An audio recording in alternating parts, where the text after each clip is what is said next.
अधातुएं कहलाती हैं। जैसे क्लोरीन एक इलेक्ट्रॉन ग्रहण करके क्लोरीन आयन बनाती है,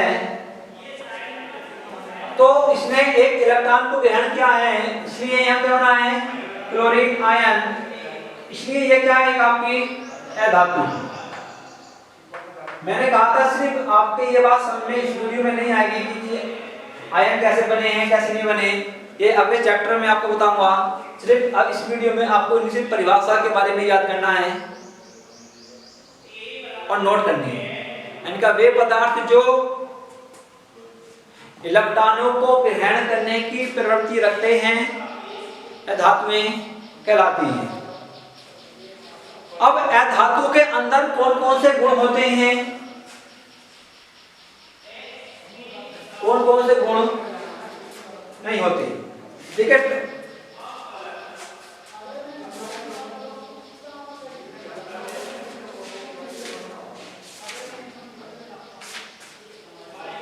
नंबर एक क्या बताया मैंने, आघात बाध्य, आघात बाध्यता। जो आघात बाध्यता गुण होता है वो अधातु में नहीं होता, क्योंकि ये चटक जाती हैं। इनको आप चादर के रूप में परिवर्तित नहीं कर सकते। तो अधातु के अंदर आघात बाध्य गुण नहीं पाया जाता,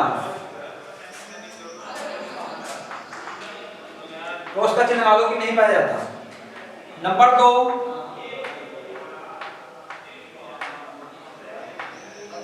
तन्यता। जितनी भी आपकी अधातुएं होती हैं उनके अंदर तन्यता गुण भी नहीं पाया जाता। मतलब कि धातुओं को तार के रूप में परिवर्तित नहीं किया जा सकता। जो तार होते हैं वो धातुओं के नहीं बनाए जा सकते।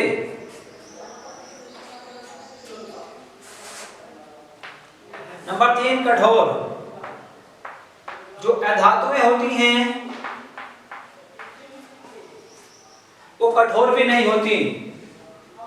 कुछ अधातु आपकी भंगुर होती हैं, इनके जो कि चटक जाती हैं, तो अधातुएं कठोर नहीं होती।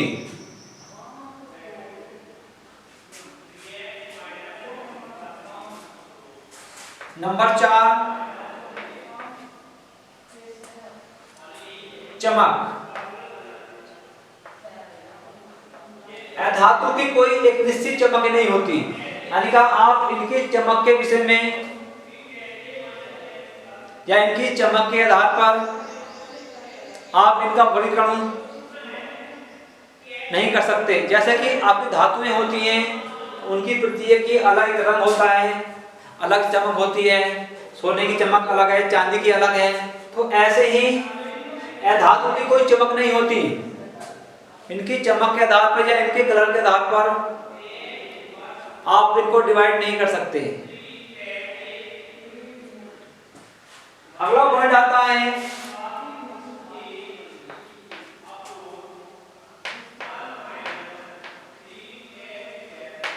विद्युत तथा ऊष्मा की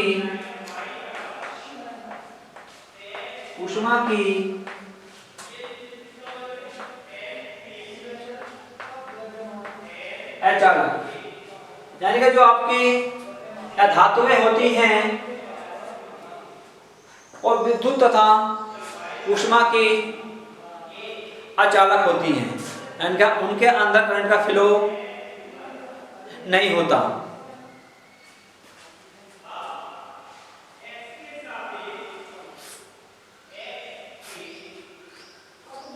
देखिए, अब यदि हम बात करें अब देखिए, अब आती है आपकी उपधातु। उपधातु, उपधातु क्या होती है? धातु और अधातुओं के बीच की कड़ी को ही हम उपधातु कहते हैं। जैसे कि आपका सिलिकॉन है, क्या है? उपधातु है।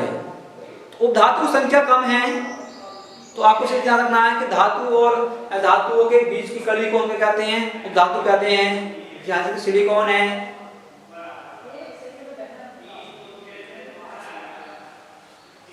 अब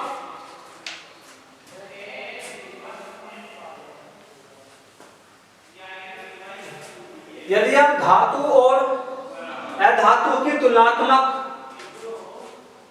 अध्ययन की बात करें, हम इनकी तुलना करें, तो इनकी जो तुलना होती है वो इनके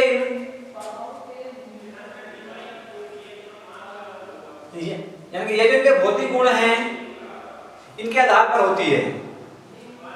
यदि हम इनकी तुलना करें, ये इनके भौतिक गुण हैं,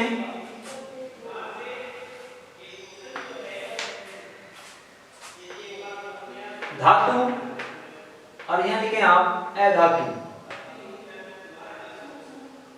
अधातु, अब जब धातु अधातु की नंबर एक बात यह आती है आघातवर्ध्यता। तो जब आघातवर्ध्य के गुण की बात आएगी, इनके गुण हैं जिनके आधार पर आप इनकी तुलना कर सकते हैं, इनके गुण हैं।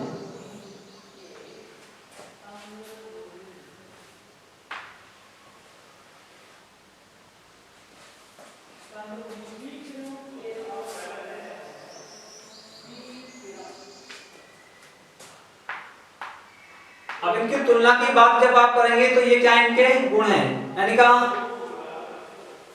आघातवर्ध्यता, तन्यता, कठोरता, इनकी चमक। तो अब देखो, आघातवर्ध्यता का गुण धातु में पाया जाता है, अधातु में, धातु में पाया जाता है, धातु में नहीं पाया जाता। जो आपकी तन्यता गुण होता है, इनके धातु का ताप के रूप में बदला जा सकता है, इनको नहीं बदला जा सकता।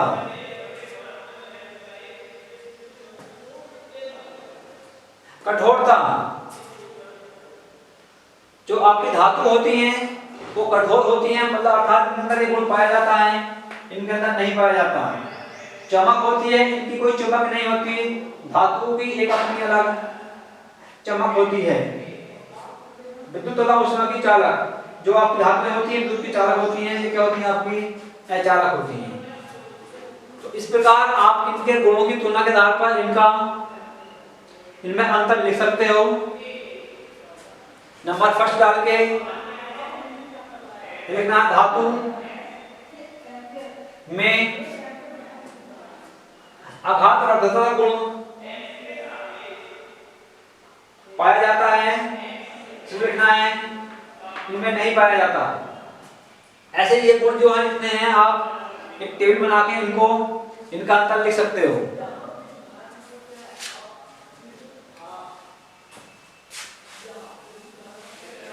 अब बात हो गई थी आपके तत्व की। तो शुद्ध पदार्थों में जो तत्व था वो कितने प्रकार का होता था, वो मैंने आपको बताया। अब अगला जो आपका जो पॉइंट आता है वो आता है यौगिक।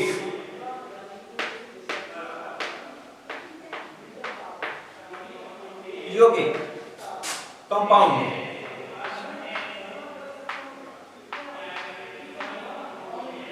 कंपाउंड,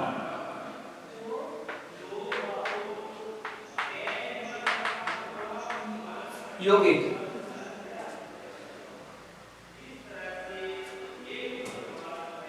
दो या दो से अधिक पदार्थों को एक निश्चित अनुपात में रासायनिक संयोग द्वारा मिलाने पर जो नया पदार्थ प्राप्त होता है उसे यौगिक कहते हैं।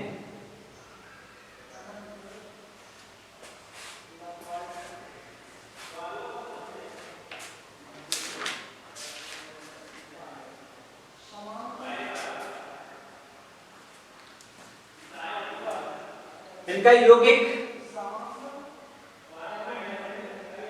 एक आपका शुद्ध पदार्थ है,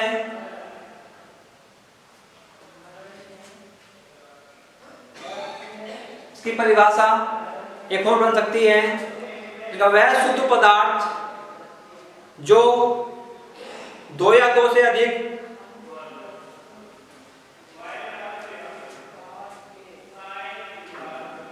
अधिक तत्वों को एक निश्चित अनुपात में मिलाने से बनता है,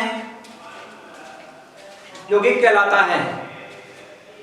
यौगिक के अंदर जो तत्व मिले होते हैं उनका जो अनुपात होता है वो निश्चित होता है, वो एक निश्चित अनुपात में मिले होते हैं,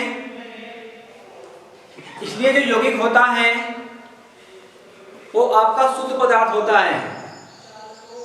यानी कि यौगिक वह शुद्ध पदार्थ है जिसमें दो या दो से अधिक तत्व एक निश्चित अनुपात में मिले होते हैं, यौगिक कहलाता है।